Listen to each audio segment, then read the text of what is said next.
to do week 2 now, and I emphasize repeating week 1 for week 2. Dealer's choice for the coaches and upper belts. I think lower belts have to do week 1 again. But what I am going to cover is I'm going to cover a couple of answers and solutions that you'll run into as you learn a little bit more about these positions. Most of these are just going to start from the head and arm or front base, 100 kilos. So we have to think about what his defenses are. If I've got a good cross face, and I've done this correctly, if I have this, the only way that he can really get out is by, I want to keep him flat, he's going to turn his hip to the mat.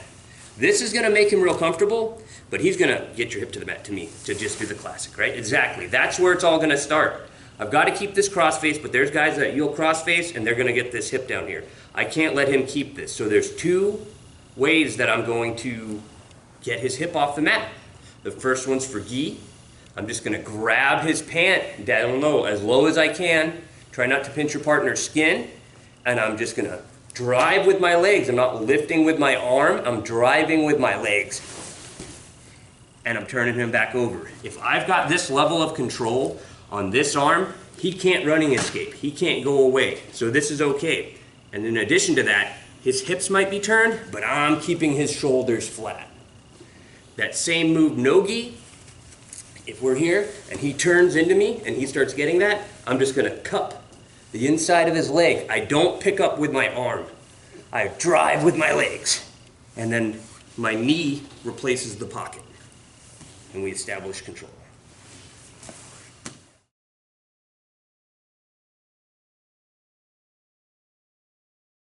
There's 2 answers. If he has this arm in, and I've got my head and arm, or my 100 kilos, and he starts escaping away from me. He keeps escaping. I drop my chest behind his back.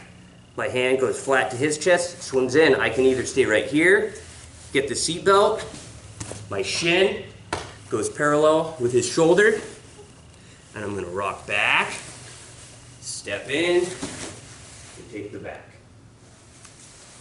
If he's real good at staying low, and I feel like I can't get that, as he goes away, I come in, I can control him from rolling away by pulling him in tight to my chest, and I can attack Kimura, armbar, or any other submission that I can get from this position.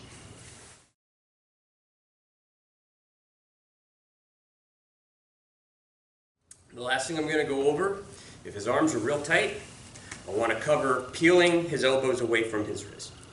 If he's flat, this is in. I'm actually going to get good control here. I'm going to try to keep his shoulders flat, but it's not going to work like that too much.